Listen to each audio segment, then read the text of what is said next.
Alors les amis, on se retrouve dans une nouvelle vidéo. Mon micro marchait pas, donc je réenregistre sur la vidéo. On va voir comment optimiser en 2022 son Windows 10, son Windows 11, que tu fasses du jeu vidéo, que tu sois productif, que tu programmes. Le but, c'est de déblotter, hein, comme on dit, le Windows. Première application, tu vas venir récupérer, je te mets les liens en description de la vidéo. On va prendre Shutdown 10. Hein, ça marche pour Windows 10, Windows 11. Le but, ça va être de déblotter, de couper la télémétrie, couper l'herbe sous le pied pour empêcher tout simplement Microsoft de faire du marketing, de récupérer ta télémétrie, de la revendre, de se faire de l'argent sur ta petite poire, d'accord? Et surtout, ça va être moins de services, ça va être moins d'installations qui vont être installées. Ton PC va tourner beaucoup mieux. Alors, tu as juste à lancer le programme en administrateur et là, tu vas voir, tu vas sur Action et tu as juste à faire comme moi, cliquer sur le jaune. D'accord? Automatiquement, il va te proposer un point de restauration système. C'est normal, tu le fais au cas où il y aurait un pépin. Voilà, moi je l'ai déjà fait, je vais faire non, mais toi tu fais oui. Au cas où il y a un pépin, vous inquiétez pas, ça fait des années que j'utilise le programme. On pourra restaurer, d'accord? Le point de restauration. Donc moi je vais faire non, vous faites oui. Une fois que c'est fait, ça va modifier toutes les clés de registre et vous allez voir qu'on a pléthore, hein, en termes d'intimité. On va désactiver toutes les options qui vous espionnent, d'accord? Au pire des cas, si à quoi que ce soit vous voulez revenir en arrière, vous avez juste à faire annuler toutes les modifications, paramètres de fabrique, comme ils l'appellent, et ça va restaurer toutes les modifications qu'on aura fait ensemble avec ce programme, tout simplement. Vous n'avez pas à vous stresser. Donc regardez ce que ça fait en termes d'intimité, historique de l'activité du clipboard, paramètres de confidentialité des applications, tout ça, ça récupère des informations, hein. Et Windows 11 est encore pire que Windows 10. Donc il faut désactiver tout ça. Ça va fluidifier votre PC, ça va réduire la surface d'attaque, ça va empêcher les services de positionnement. Vous avez des capteurs GPS, vous avez des anémomètres, vous avez des accéléromètres dans vos PC portables, vous le savez même pas, vous vous en servez pas. Donc désactivez tout ça, honnêtement. Faites comme moi et il vous le dit à chaque grosse mise à jour de Windows, relance le programme et vérifie que ce qui était en vert n'est pas repassé en rouge ou en orange. D'accord? Si c'est le cas, tu refais la manip de temps en temps. D'accord? C'est ce qu'ils vous disent là. Donc ça, c'est le premier truc à faire. Une fois qu'on a fait ça, on commence à être bien, hein. On va se lancer un deuxième script. J'ai misé dans cette vidéo pas de script PowerShell en ligne de commande. Je sais que la plupart, vous n'êtes pas quoi? Vous n'êtes pas des hackers, vous n'êtes pas des pen testers, vous n'êtes pas des gens confirmés. D'accord? Peut-être, peut-être pas. Moi, je vous connais pas. Cette vidéo, justement, eh ben, elle est pour le plus grand nombre. On va utiliser que de la GUI. Tu vas aller sur GitHub, tu vas aller sur le repo de Halsberg et tu vas télécharger ce magnifique outil qui est traduit en français en plus de 12 langues que je vais te présenter. D'accord? Et je remercie Pika d'ailleurs avec sa chaîne YouTube, hein, qui m'a montré l'outil. Tout le mérite lui revient. Donc on se télécharge la dernière version, tu vois qu'elle est maintenue. Il y a tout le temps, tout le temps, tout le temps des mises à jour qui sont faites. C'est vraiment un excellent outil. Tu vas lancer l'exé, d'accord? Et je vais te guider pas à pas pour que tu comprennes la logique. On va réduire la surface d'attaque, on va désinstaller les applications qui ne sont pas nécessaires, celles de ton fabricant, celles qui t'espionnent, celles dont tu n'as pas besoin, surtout sur un PC portable ou même sur un PC tour. Le but, c'est de fermer, réduire la surface d'attaque, fermer tous les vecteurs d'attaque que moi je connais, que moi j'utilise en offensif pour pirater les serveurs. D'accord? Donc là, vous inquiétez pas, j'ai beaucoup d'expérience sur Windows. Je peux vous dire les trucs qui marchent, les trucs qui ne marchent pas. Donc on va venir se lancer l'outil et vous allez voir toutes les fonctionnalités. Alors, au lancement, vous vous inquiétez pas, vous voyez qu'il y a la première activité réseau. Je suis averti, il va chercher à se mettre à jour. Il va scanner vos drivers et votre système d'exploitation, vos périphériques. Vous voyez qu'il y a un menu Windows 11. Vous, ça sera peut-être légèrement différent si vous êtes sur Windows 10. Alors, on va commencer simplement le Superfetch. Si tu as un SSD, tu désactives le Superfetch. Ça va venir vieillir les cellules de ton SSD. Moi, j'ai un SSD NVMe 3-4 GB seconde.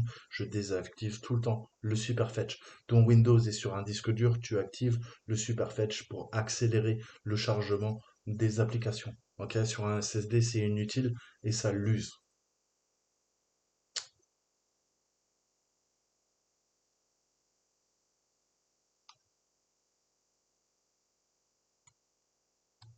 Ensuite, on va désactiver tout ce qui est télémétrie. Vous le voyez en bas, Office, Visual, Firefox, coche tout, même si t'as pas Firefox, Google Chrome installé, c'est pas un problème.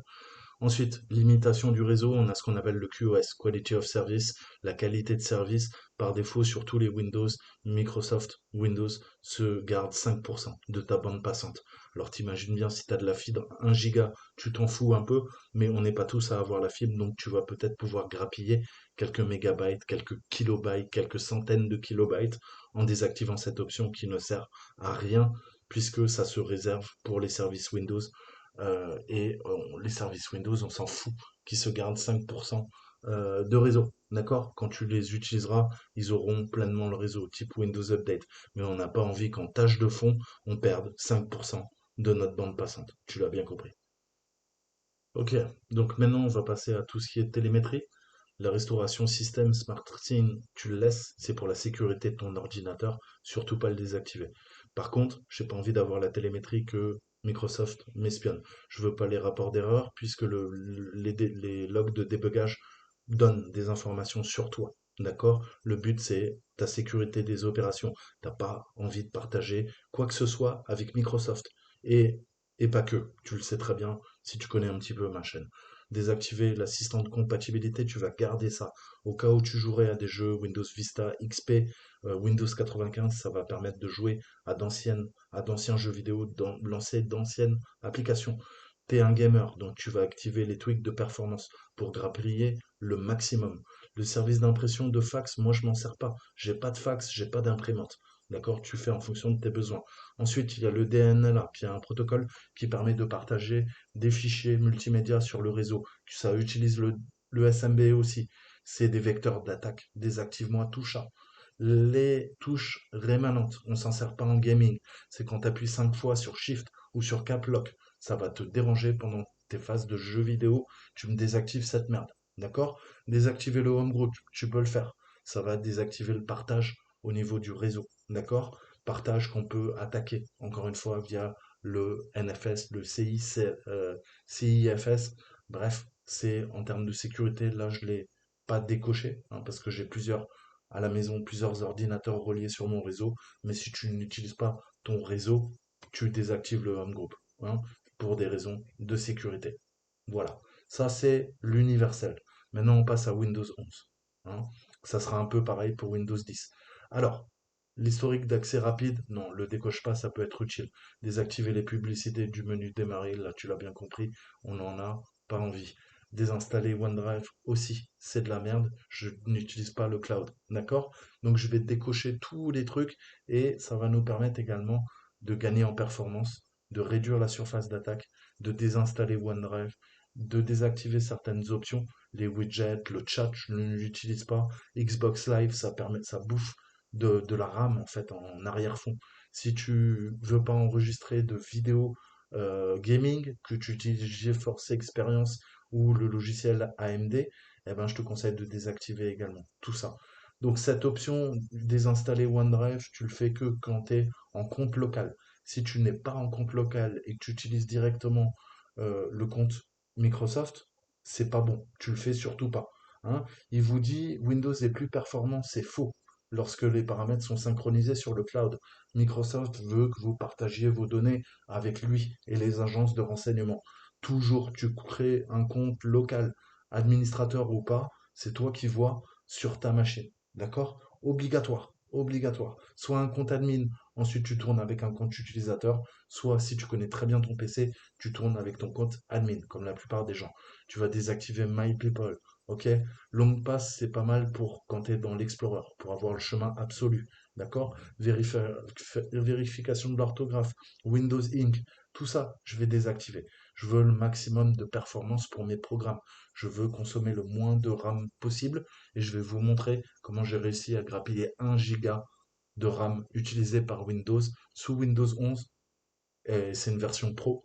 Alors quand on me dit que Windows 11 n'est pas optimisé, c'est juste que vous faites pas le nécessaire, les gars. Voilà, je vous le dis. Activez le mode jeu, parce que ça va nous faire grappiller quelques 1, 2, 3% en jeu, hein, parfait. Même si c'est une image en plus, ça sera toujours ça de prix. Surtout sur les PC portables, comme moi, ou si, même si vous avez une tour gamer, utilisez tout le temps le mode jeu. à moins qu'il y ait un gros problème avec le jeu et que le mode jeu le fasse bugger. Mais c'est rare, très très rare, et il est beaucoup mieux que au lancement de Windows 10, il y a 7 ou 8 ans. D'accord? Donc je décoche tous les trucs que j'utilise pas, widget, chat. On va ajouter des menus contextuels, je vais vous montrer par la suite, et c'est vraiment la puissance de l'outil. On va pouvoir paramétrer ensemble l'ensemble des menus. Vous allez voir, pour l'instant, je n'ai rien. Hein, c'est un truc par défaut. Ok, maintenant on va voir un petit peu, tu peux voir, tu as le mode compact. Moi je préfère le mode compact, ça c'est normal, compact c'est beaucoup plus petit. Ok, tu as plus d'informations, je trouve que les icônes on les voit beaucoup mieux. Ensuite, réduire la barre de tâches, activer les options classiques, ça je te laisse, c'est en fonction des goûts. On va désactiver après toutes les options qui partagent de la donnée sur tout simplement. Donc là, vous voyez que j'ai réduit les icônes, ils sont beaucoup plus gros par défaut.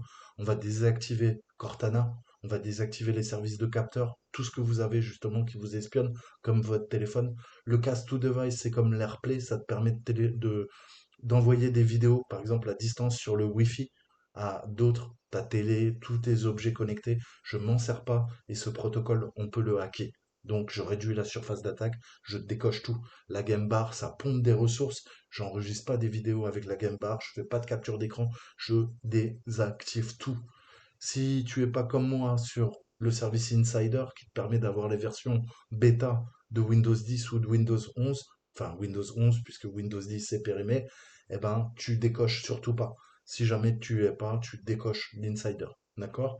On va encore couper des services de télémétrie, on va améliorer la confidentialité et je vais désactiver le cloud clipboard.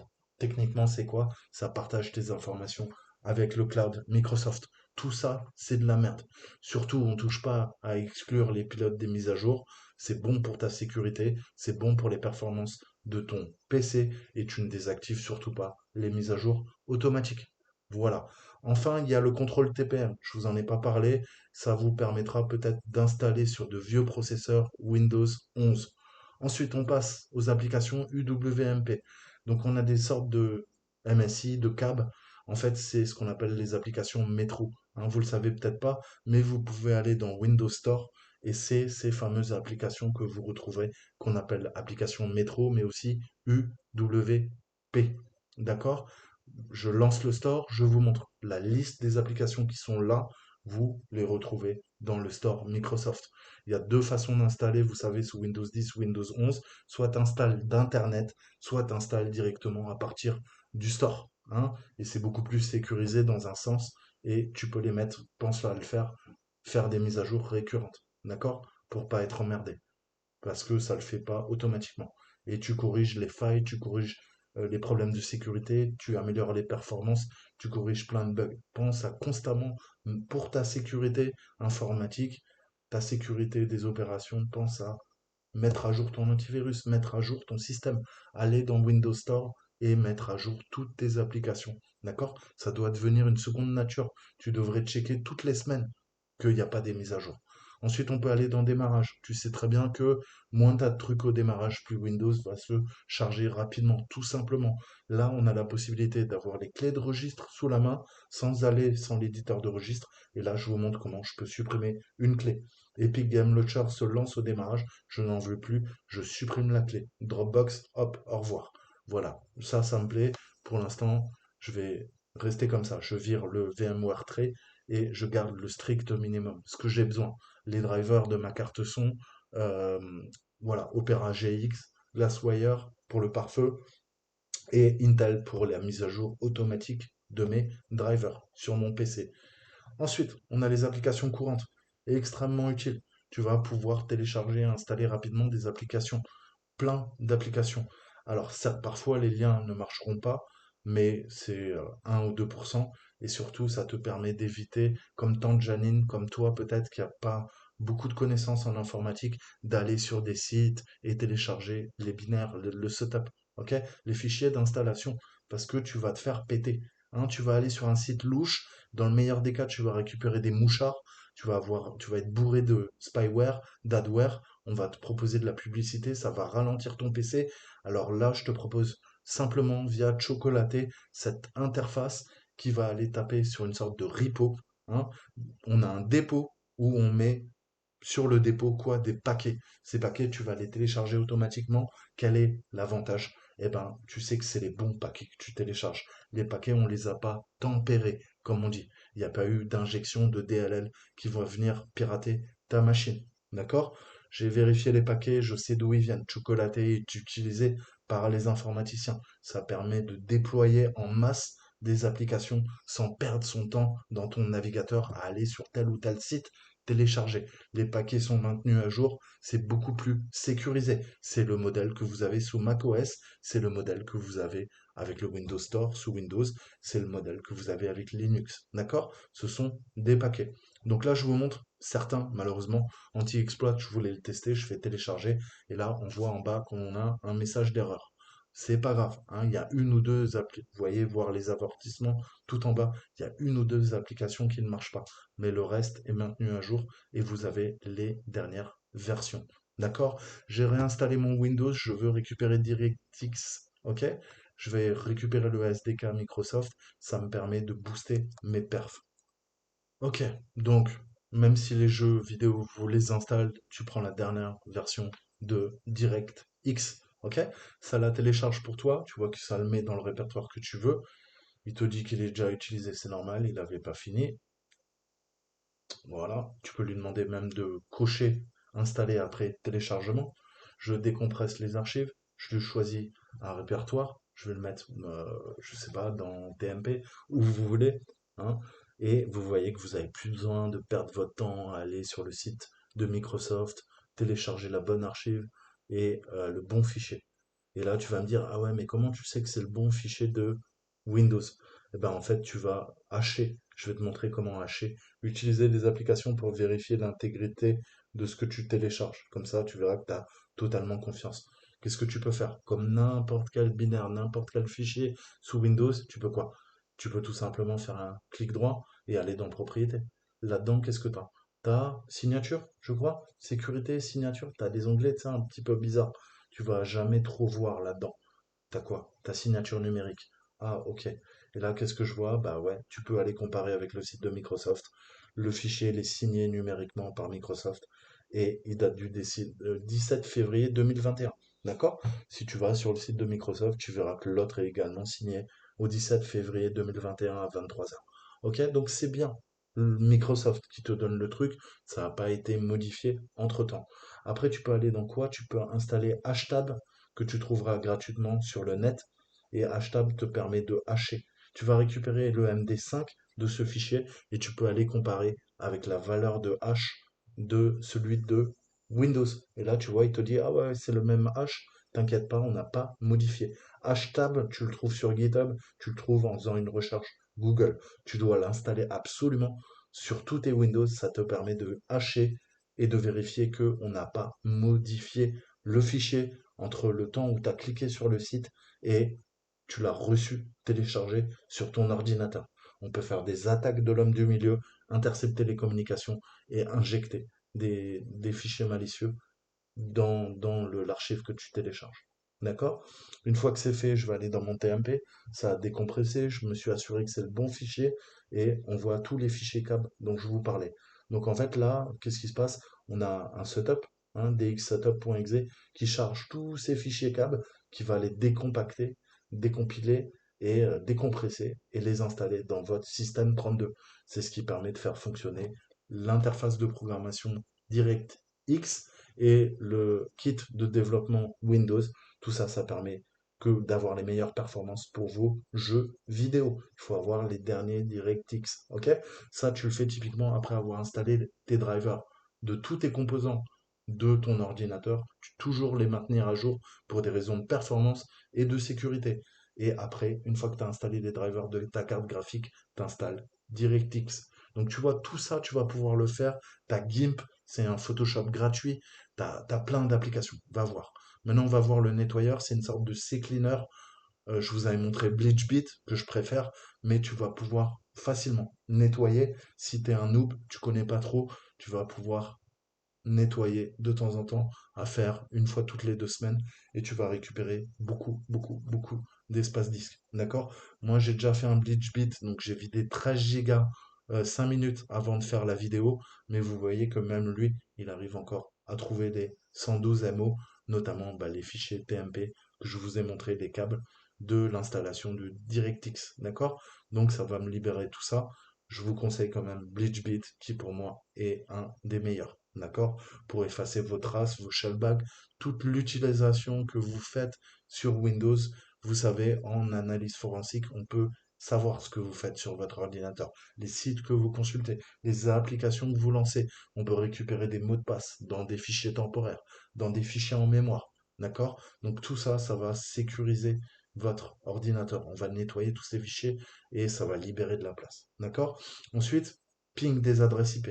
Tu as des problèmes, tu vas pouvoir modifier ta carte réseau, ta carte Wi-Fi. Il faut changer de DNS. D'accord? Tu veux passer de Quad 9? Moi, j'utilise 111 et 999. Je rechange. Hein, je peux choisir automatiquement. J'ai pas besoin d'aller dans les paramètres de Windows. Je vais pouvoir également quoi? Comment je sais quel est le meilleur pour moi? Bah, tu lances par exemple un terminal en administrateur, d'accord? Et qu'est-ce qu'on va faire? On va faire un simple ping sur 111 et 999. Et on va voir le serveur DNS le plus rapide par rapport à ma position géographique en France, par rapport à ma fibre. T'as peut-être pas la fibre, t'habites pas à côté de chez moi, donc ça sera pas les mêmes résultats pour toi. Tu as compris. 111, moins d'une milliseconde. C'est les meilleurs serveurs DNS pour moi en France avec la fibre. Après vous, ça sera peut-être différent. Je prends maintenant Quad9, qui est les serveurs d'IBM, qui sont également très bons en termes de sécurité. Ils vous bloquent plein d'attaques DNS. Par contre, vous allez voir que eh ben, je perds 16, 17 millisecondes.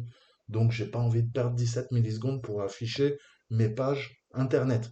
En jeu vidéo, ça fluidifiera tout. D'accord? Donc, je prends toujours le serveur DNS le plus proche de chez moi. D'accord? Je peux taper une adresse IP, je peux la pinguer directement grâce à cette superbe interface. D'accord? Ça me permet de savoir que mon réseau a pas de problème. Ok? Il me dit de latence 0 millisecondes. Donc là, excellent. Excellent de chez excellent. Je peux également cliquer et aller directement sur Shodan. D'accord? Je vérifie, c'est bien les serveurs de Cloudflare. J'ai les certificats. Je peux regarder les ports ouverts. C'est le moteur de recherche des hackers. Ok? Donc tu vois, tout est intégré. Dans Host, tu vas pouvoir modifier ton fichier host. Typiquement, résoudre des full qualified domain name. D'accord? Tu vas pouvoir bloquer des adresses IP, bloquer des noms de domaine ou autoriser des noms de domaine, autoriser des adresses IP. Ensuite, si tu as un problème avec ton Windows, tout se passera là. Ça va corriger des problèmes courants au niveau du registre et tu vas redémarrer ton PC après avoir coché les options que toi tu penses avoir un problème dessus. Tu fais redémarrer également l'explorateur pour appliquer les modifications. Je te conseille de le faire, mais on l'utilise qu'en dernier recours quand on a vraiment des problèmes. Problème d'invité de commande, gestionnaire de tâches, panneau de configuration, option du dossier, exécuter la boîte de dialogue, le menu clic droit qui déconne, le pare-feu, etc., etc. Là, tu as toutes les options de ton PC. Donc très souvent, les gens connaissent pas leur matériel. Là, tu auras direct un petit coup d'œil, tu connais tous tes composants, tu peux aller récupérer les drivers, dire à ton pote, ouais, j'ai un problème avec ma carte réseau, c'est une ceci, cela. D'accord? Le mieux, le meilleur outil, l'intégrateur. On va pouvoir modifier totalement Windows, modifier surtout les menus et créer des menus personnalisés grâce à l'intégrateur. N'importe quel programme, raccourci vers des dossiers, lien vers le web, tout type de fichier, tout type de commande. Vous allez pouvoir faire des macros et quand vous allez faire clic droit avec la touche Shift ou pas, c'est vous qui configurez, vous allez pouvoir faire plein de choses. On va d'abord ajouter tous les menus. Je vous conseille de faire comme moi. On va s'ajouter, vous voyez, vous pouvez faire des macros, des commandes personnalisées, c'est juste incroyable. Vous ajoutez les menus comme moi, système, alimentation, raccourci système, raccourci de bureau, Tech Ownership. Celui-là, je le décoche parce que pour des raisons de sécurité, j'ai pas envie que quelqu'un puisse lancer CMD. Là, ça sert à rien de cliquer, c'est juste pour récupérer la version. Et là, qu'est-ce que tu vois? Waouh, incroyable, ton menu vient de changer. Tout ça vient d'être ajouté. Tous les raccourcis pour ton bureau, tous les raccourcis système, d'accord? Tu as toutes les options. Tu as System Tool, tu as le God Mode, le mode Dieu. Hein, il fallait modifier des clés de registre. Maintenant, vous avez le vrai panneau de configuration Windows. Tous les paramètres possibles et inimaginables à la suite. Ça t'évite de galérer dans celui de Windows 10, 11 qui est de la merde. System Tools, tous les outils système, t'as pas besoin d'aller dans le menu, tu peux les lancer directement. Bon là, j'en bloque certains, c'est normal, par sécurité. Voilà, Windows App, pareil, toutes tes applications Windows App, tu les as sous la main. Et tu as un nouveau menu, Power Menu, où tu as toutes les options qu'on nous avait retirées sous Windows 11. Maintenant, tu peux tout faire. Et tu as le fameux mode Shutdown. Parce que par défaut, Windows 11 utilise Shutdown hybride. Qu'est-ce que fait Shutdown hybride? Ça permet de redémarrer beaucoup plus rapidement ton ordinateur. Le problème, c'est qu'il n'écrase pas des fichiers. Et ces fichiers, on va s'en servir, la police, qui tu veux, en analyse forensique, pour récupérer des mots de passe, pour récupérer des traces de ta vie privée. Donc, quand tu as envie de temps en temps de arrêter vraiment le PC, tu fais un shutdown. Parce que le shutdown hybride va pas effacer certains fichiers qu'un hacker pourra récupérer. Et notamment, il y aura plein de choses qui te concernent. OK? Donc, encore une fois, pour ta vie privée. Et vous pouvez démarrer sur le menu de boot pour aller dans votre BIOS, pour faire de la récupération système. Ça nous évite. Avant, il fallait aller sur le menu que vous avez vu, le bouton redémarrer et cliquer sur Shift. Ensuite, je vais vous montrer comment personnaliser. Je choisis BleachBit, ok? Je choisis l'icône haut, bas, haut, parfait. Je vais le mettre tout en haut. Je valide. Ça va prendre quelques secondes, d'accord? Et vous pouvez ajouter des dossiers, des liens, des fichiers, des commandes. C'est excellent, d'accord? C'est totalement personnalisable en fonction de vos besoins. Et là, tu vas me dire, ouais, ok, ça sert à quoi? Rien de spécial, hein? Rien de spécial, mais si, tu vas voir tout de suite. Qu'est-ce qui s'est passé? Là, il se passe rien, d'accord? Je l'active, je te montre maintenant à quoi ça sert tout ça. D'accord? Là, tu as tes menus classiques qu'on vient d'activer, pas de problème. Maintenant, je vais me faire un menu personnalisé. Au-dessus d'affichage, j'ai envie qu'il y ait BleachBit qui se lance. Je retourne, je te remonte, je refais la commande, que tu comprennes bien. On va aller dans Programme à ajouter, d'accord? Et là, je vais valider pour le coup. Ok? J'ajoute. Et là, qu'est-ce qui s'est passé? Maintenant, comme il est tout en haut, eh ben, en haut de mon menu, tu vois, là, t'as rien sur le menu démarrer.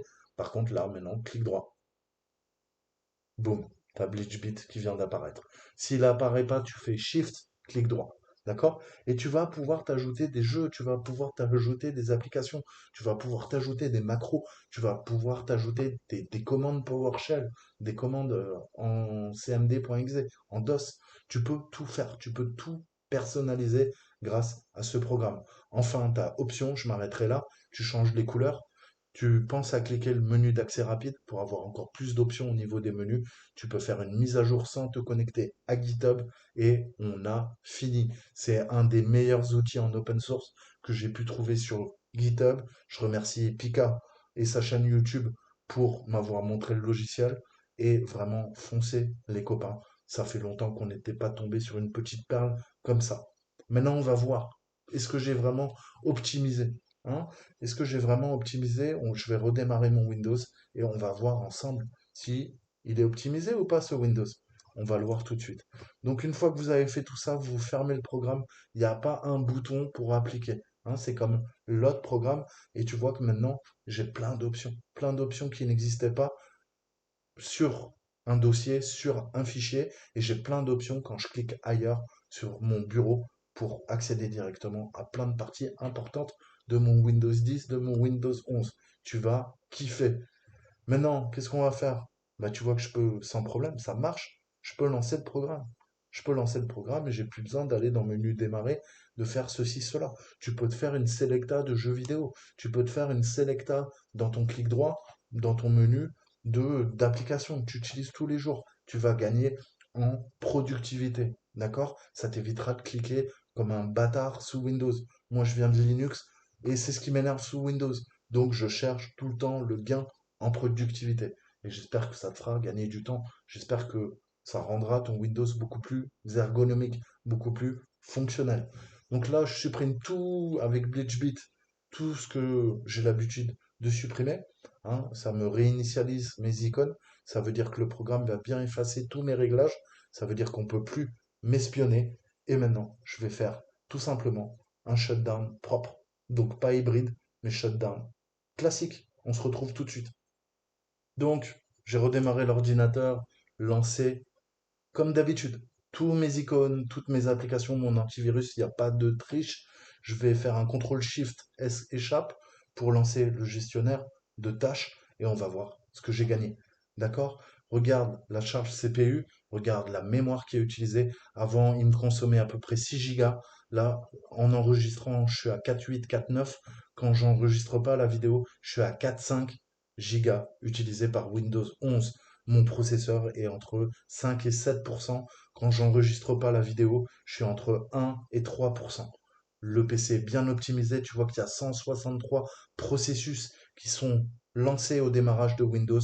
Tu dois avoir entre 145 et 170 maximum processus. Si tu es au-dessus, c'est que tu as trop d'applications qui se lancent en même temps. Tu as trop d'applications qui ralentissent ton PC, qui vont bouffer des cycles CPU. Là, on est repassé à 159, 158. Vous voyez, ça se réduit. Et je suis en enregistrant une vidéo 1080p 60 images par seconde. Je suis à 3-4% sur un PC portable. Le PC est bien optimisé. La RAM est pas, j'ai pas de la RAM qui part tout de suite. 6-7 gigas d'utilisation. On vient d'optimiser, de réduire la surface d'attaque. On vient de désinstaller toutes les applications qui nous intéressaient pas, celles de mon fabricant, sur ton PC portable, sur ta tour. Tu vérifies bien que tu as tout désactivé dans application de démarrage et tu gardes que le strict nécessaire. Moi, mes outils pour mon clavier, pour ma souris Logitech, mon antivirus, les outils que j'utilise pour l'overclocking de mon PC portable ou de ma tour, et basta, cosy. D'accord? Plus tu as de programmes, plus tu accrois ta surface d'attaque, plus il y aura des vulnérabilités qu'on viendra exploiter en tant que hacker pour pirater ta machine. D'accord? Tous les programmes de ton fabricant, de ton PC portable, tu les désinstalles. Ils sont là pour faire de t'espionner, de la télémétrie. Là, c'est une application que je connais très bien qui crée cette erreur. Ça n'a rien à voir avec ce qu'on vient de faire. Ok? T'as maintenant un putain de Windows 10, Windows 11 optimisé pour le jeu vidéo, pour faire de la productivité, du montage vidéo, mais tu n'as pas cette merde que nous livre par défaut Microsoft. Ok? Ensuite, tu peux télécharger Windows Aero Tweaker, hein, qui est mis à jour régulièrement. Tu vas voir, je te le mettrai en description. Et là, je te laisse faire ta propre recherche. Pareil, c'est une sorte de God mode. Tu vas pouvoir configurer, personnaliser l'interface, les menus, modifier totalement le look de Windows 10, Windows 11. Je te le conseille.